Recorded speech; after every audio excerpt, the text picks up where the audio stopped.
But anyways, eto na, wag na natin patagalin pa ang ating story. Dito lang yan, syempre, sa Sincerely, Kara.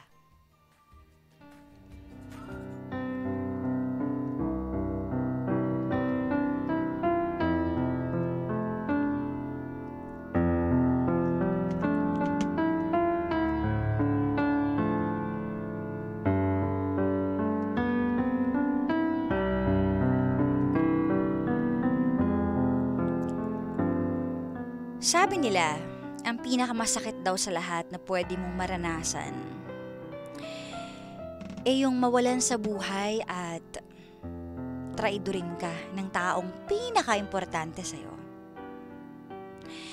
Kasi hindi mo alam kung paano ka nga ba magpapatawad, kailan mo kakalimutan, o hanggang saan mo kakayanin yung pain na iiwan sa'yo. Lalo na kung hindi lang isang importanteng tao ang gagawa nun sa'yo, kundi dalawang importanteng tao sa buhay mo. Ito ang story ni Mariel, 28 years old. Sabi niya, maaga daw silang naulila ng kapatid niya sa mga magulang. Kaya siya, bilang kapatid, nagsumikap siya para sa kanilang dalawa. Kumbaga, siya na yung tumayong magulang para sa kapatid niya. At ang pinaka-wish lang naman niya sa buhay, simple lang. Magkaroon ng sariling pamilya at maging masaya. Pero sa isang iglap, ay naglaho ang pangarap niya. Meron daw silang katulong sa bahay at habang wala siya, naiiwan yung katulong sa bahay. At kinikwento nung katulong nila sa bahay na yung boyfriend niya at yung kapatid niya ay may nagaganap na something. Nung una, hindi raw siya naniniwala. Until natuklasan niya ang totoo. And worst scenario, nabuntis pa yung kapatid niya. At hindi niya alam ang gagawin niya dahil buntis din siya. Gaano nga ba kasakit yung mabetray ng sariling kapatid at mabetray ng sariling boyfriend? So let's hear it straight from the heart of our voice sender for today. Dear DJ Kara, ako po si Mariel, 28 years old. Maaga po kaming naulila ng kapatid ko sa mga magulang namin. Kaya nagsusumikap po ako para sa aming dalawa. Ngayon, ang tanging hiling ko na lang po talaga ay magkaroon ng sariling pamilya. Pero sa isang iglap, naglaho na lang ang pangarap ko dahil sa nalaman ko sa kapatid at boyfriend ko. May katulong po kasi ako, DJ Kara, at sinasabi niya po sa akin lahat ng nangyayari sa bahay. Pero may isang bagay lang talaga na hindi ko nagugustuhan at ikinagagalit ko kapag naririnig ko. Mayroon daw po siyang nakikitang hindi magandang ginagawa ng kapatid at boyfriend ko.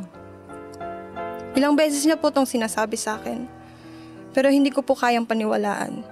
Kaya naisipan ko na lang po na paalisin yung katulong ko sa bahay. Pero ilang araw po na hindi ako mapalagay sa mga sinabi ng katulong ko, kaya naisipan ko na lang na magpalagay ng CCTV sa bahay.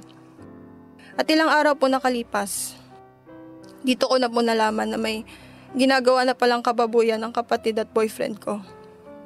Sinubukan ko po silang kausapin. Pero ang masakit doon, DJ Kara, pilit pa rin po nila itong tinatanggi sa akin. Kahit nakakahiya para sa kapatid ko, napilitan akong ipakita sa kanila ang CCTV. At doon lang po sila umamin. Ang pinakamasakit po doon, nabuntis na pala ang kapatid ko ng boyfriend ko. Habang ako naman ay buntis na rin sa kanya. Plano ko pa nga po sanang isurprise ang boyfriend ko sa nalalapit naming anniversary, pero mukhang hindi ko na po magagawa yun. Gulong-gulo na po ako ngayon, DJ Kara. Ano po ba ang dapat kong gawin?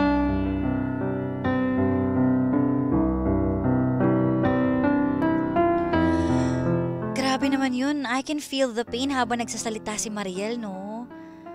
Ang sakit. Kasi parang wala ka ng lakas kung saan ka nga ba kukuha ng lakas. Kapatid mo na lang yun meron ka kasi wala na kayong mga magulang Tapos yung kaya sa isang taong pwede mong pagkunan ng lakas, niloko ka pa.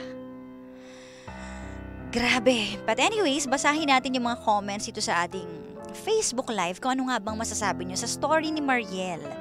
Ang sakit yung makikita mo sa CCTV, yung kahayupang ginagawa nila sa'yo. In your eyes. Sabi dito, Ate Cara, may mga ganyang storya po talaga sa totoong buhay. At eventually, nakaka-move on naman sila. But, lilipas po ang maraming taon. Sabi ni Jonalyn. Oo nga. Etong ganitong klaseng pain, sobrang lalim nito. So, ang laki ng impact niya, kaya hindi siya agad-agad nakaka-move on. Diba? Kasi dalawa yung pag-move onan niya, yung boyfriend niya, na nanloko sa kanya, at yung kapatid niya. Hindi lang isa, dalawa. Sabi dito, ay grabe. Nako. Ano to? Putulan nyo, tinuhog kayong magkapatid. For the tuhog is daki talaga, Tuhog talaga tawag dun di ba? Anong klaseng lalaki to, Tutuhugin mo yung magkapatid. Kasi aware ka naman na may masisira ka talaga pero tinuloy mo pa rin. And again, aware din yung kapatid mo, di ba? Hindi pwedeng sabihin na hindi siya aware sa mga nangyayari. Eto pa, sabi dito, Hi DJ Cara, masakit po talaga na mabetray, lalo na ng isang taong sobrang malapit sa'yo. Kaya naman, sana gumaling si ate sa trauma na binigay sa kanya nung dalawang taong importante sa buhay niya. Sabi ni Justin. Sobrang sakit po na nangyari sa'yo kasi kapatid mo ang kalaban at kahati mo sa boyfriend mo. Tapos pareho pa kayo nabuntis. Walang utang na loob ang kapatid mo at hindi ka mahal ng boyfriend mo. Umiwas ka na, hayaan mo sila magsisi yung kapatid mo. Bandang huli, ipag-pray mo na lang sila. Masakit man pero tanggapin mo na lang, sabi ni Rhea. OMG, dapat mawala sa buhay niyong magkapatid ang lalaking yan. You both don't deserve that man, sabi ni Peter Sming. Hindi nyo talaga deserve yun, ba? Daming ginaji sa ating comment section Napakasakit naman, naku, ipakulong mo yan, pakulong naman daw. At kayong magkapatid, mag-usap na lang at ang bata ay isave nyo. Sabi ni Ate Vilma. Sabi pa dito, ay nako, bakit naman ganun? Pinagsabay kayong dalawa, hiwalayan mo na yan at lumayo ka muna para makalimot ka. Masakit man pero kailangan mo maging strong para sa baby mo.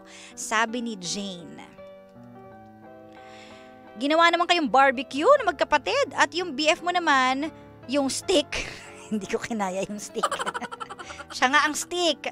Ang dapat mong gawin, hiwalayan mo ang boyfriend mo. At tungkol naman sa kapatid mo, kausapin mo siya. Kung hindi mo siya kayang patawarin, huwag mong madaliin. Correct. Hindi naman talaga minamadali yan Sabi ni Ate Ana May, bastos silang dalawa, palayasin mo silang dalawa. Sabi naman ni Ate Arlene, G na G talaga. Oo, palayasin mo daw. Sobrang lungkot naman po nito, sabi ni Sheila. Actually, Basa pa tayo ng ibang comments sa ating isang Facebook Live naman. Hanapin nyo lang po DJ Cara. That's DJ space K-A-R-A. And comment your thoughts sa story ni Mariel. Sabi dito, ang masakit, iisa po ang tatay ng mga bata. Paano pag lumaki na sila? Sabi ni Ate Irene. Well, sobrang complicated naman talaga nito. Dapat kasi nakinig ka na lang sa kasambahay mo at nakiramdam ka dahil concern siya sa'yo.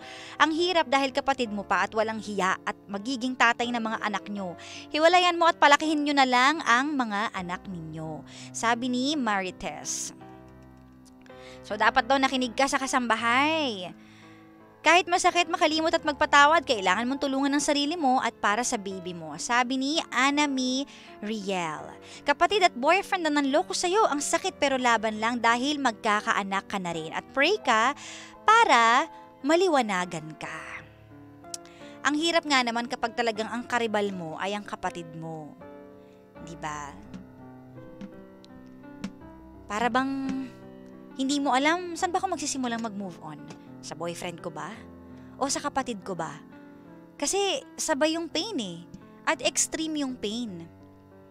Doon naman sa sinasabi nila na dapat kasi nakinig ka sa kasambahay mo agad-agad. Siguro para hindi mabuntis. Pero ang taong gustong gumawa ng kalokohan, kahit pagsabihan mo yan, kahit mahuli mo pa yan, tutuloy pa rin yan eh. Nagkataon lang na sa ganitong paraan mo nalaman. Or nagkataon lang na hindi mo piniling maniwala agad. Alam mo kung bakit? Kasi meron kang trust na tinatawag. May tiwala ka sa boyfriend mo at may tiwala ka rin sa kapatid mo. Kasi kung isa dyan ang wala kang tiwala, baka nakinig ka agad eh, baka hinuli mo pa nga eh, baka inimbestigahan mo pa. Pero hindi eh, kaya masakit. Kasi buong buo yung tiwala mo sa dalawang taong malapit sa buhay mo. At kapag malaki ang tiwala natin sa isang tao, mas masasaktan talaga tayo pag niloko tayo. Kasi hindi mo maiisip na magagawa niya yun. Kaya sobrang sakit.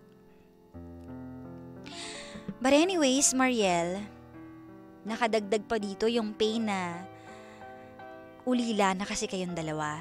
At kumbaga, yung feeling mo na naghuhugatan kayo ng lakas ng loob, humuhugot ka sa kanya ng lakas, humuhugot din siya sa'yo ng lakas, pero ngayon hindi na ganun ang mangyayari. Kasi, para ba kayong total strangers na ngayon sa nangyari eh. Maliban na lang kung ang puso mo ay sobrang lambot na magpapatawad ka agad, but I don't think it will happen that fast. Kasi malalim yung sugat eh. Alam ko nandiyan na yung pain na bigay nilang dalawa, pero hindi mo kailangan magpalamon sa pain kasi meron ding blessing. Kasi baka nakalimutan mo yun eh. Na merong blessing na nasa loob ng tiyan mo. Kaya kailangan mo maging malakas at matatag para sa anak mo. Masakit man yung nangyari, pero may makakatuwang ka na ulit sa buhay mo. And you'll never know, balang araw, sa kanya ka na rin huhugot ng lakas. And in time, magiging okay din naman siguro kayo ng kapatid mo. In time. Pero may mga bagay talaga na hindi pwedeng ipilit. Kahit sabihin na patawarin mo na, kung hindi pa ready yung puso mo, hayaan mo munang mag-heal ka sa sakit na yon. Alam nyo yung betrayal, napakasakit niyan eh. Kasi sa lahat ng klaseng relasyon, pumapasok siya. Pwedeng sa romantic partners, sa friends, sa family members. Di ba? And yung effect nun afterwards, meron siyang self-blaming, loss of confidence, marami pang iba. Minsan may mga moment na bigla ka na lang magagalit, wala kang tiwala sa mga tao sa paligid mo. It can change you na hindi mo namamalayan. Yung trust na nawala, yung kabutihan ng puso mo, maaring mag-iba dahil pwedeng wala ka ng tiwala sa mga tao sa paligid mo, pero wag mo hayaang lamunin ka nun. Yun yung tinatawag natin na betrayal trauma. And sabi nila, alam nyo ba, based on studies, 30% and 60% of those who experienced romantic betrayal ay nagkakaroon ng mga symptoms na post-traumatic stress disorder, depression, and anxiety. Kaya naman ibig sabihin, yung pagdadaanan mo ngayon, given na yan, pero wag mong hayaan na makaapekto yan sa baby mo. Kasi lagi mong iisipin, meron akong baby sa loob ng tiyan. Kung hindi ako magpapakatatag, kung hindi ako magiging strong as a person, as a woman, paano yung baby ko? Kasi once na meron ka ng baby, hindi na lang sariling pain ang iisipin mo eh. Though andyan yung pain, pero iisipin mo, kapag pinapasok ko to sa buhay ko at ininda ko pa to ng sobra-sobra, kawawa ang anak ko. So you have to think of the baby. Same with your sister. Hindi mo man siya mapatawad ngayon, pero you can talk to her eh. Pwede mong sabihin na nakagawa ka na ng masakit sa akin. Hindi man kita mapatawad ngayon, pero I will always be your sister. At ang masasabi ko magpakatatag ka para na lang sa baby, hindi man lang para sa'yo. At kaya nating itawid to. Ngayon, doon naman sa boyfriend mo, syempre, done deal na yan. Huwag mo nang expect na magiging okay pa kayo, or huwag ka na mag-expect ng kahit na ano pa. Kasi the moment na gumawa siya ng masama, yun na yun, tapos na ang lahat. Lalo na, ito, may mas malalang kapalit. Dahil nasira ang pagkakaibigan nyo ng sister mo, ang samahan nyo as a family member. Pwede kang lumayo para makamove on. Pwede mo ring itawid. Depende kung anong kaya ng puso mo. At kung ano makakabuti para sa inyo ng baby mo. At ganun din nung kapatid mo. But I hope someday, you will find it in your heart na makapagpatawad kasi doon makakaluwag ang lahat. At tama, ipagdasal mong lahat.